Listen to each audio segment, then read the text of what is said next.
എല്ലാ വിദ്യാർത്ഥികൾക്കും പൊതുപരീക്ഷയിലേക്ക് സ്വാഗതം. കാലിക്കറ്റ് യൂണിവേഴ്സിറ്റി ഇനി നടക്കാനിരിക്കുന്ന PG പരീക്ഷകൾ മാറ്റിവെക്കുമോ എന്ന് ഒരുപാട് വിദ്യാർത്ഥികൾ ചോദിക്കുന്നുണ്ട്.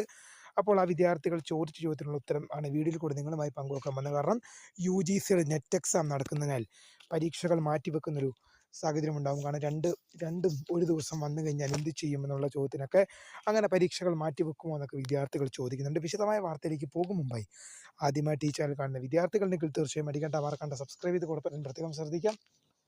സബ്സ്ക്രൈബ് ചെയ്തിട്ട് നോട്ടിഫിക്കേഷൻ ബെല്ലുകൾ ഓൾ ഓപ്ഷൻ എനേബിൾ ചെയ്യുക. ചാനലിലെ വീഡിയോസ് നിങ്ങൾക്ക് ഉപകാരപ്രദമാകുന്നുണ്ട് തീർച്ചയായും ലൈക്കും കൂടി ചെയ്യുക. സുഹൃത്തുക്കളിലേക്ക് ഷെയർ ചെയ്ത് കൊടുക്കാനും കൂടി പ്രത്യേകം ശ്രദ്ധിക്കുക. അതുപോലെ തന്നെ നമ്മുടെ ചാനലിൽ വാട്സപ്പ് ഗ്രൂപ്പിൽ ജോയിൻ ചെയ്യാനുള്ള ലിങ്ക് വീഡിയോയുടെ ഡിസ്ക്രിപ്ഷൻ ബോക്സിൽ നൽകുന്നതായിരിക്കും. അപ്പോൾ നമുക്ക് നേരെ വീഡിയോയിലേക്കും. കാലിക്കറ്റ് യൂണിവേഴ്സിറ്റി ജനുവരി മാസം നടക്കാൻ പോകുന്ന PG എക്സാമുകൾ മാറ്റിവെക്കുമോ എന്നാണ് കുറച്ച് ദിവസമായി കുറച്ചധികം കമൻറ്റുകൾ നമ്മുടെ ചാനലിൻ്റെ ഇടയിൽ വരുന്നുണ്ട്. അതിന് കാരണമായിട്ട് അവർ ചൂണ്ടിക്കാണിക്കുന്നത് UGCയുടെ നെറ്റ് എക്സാം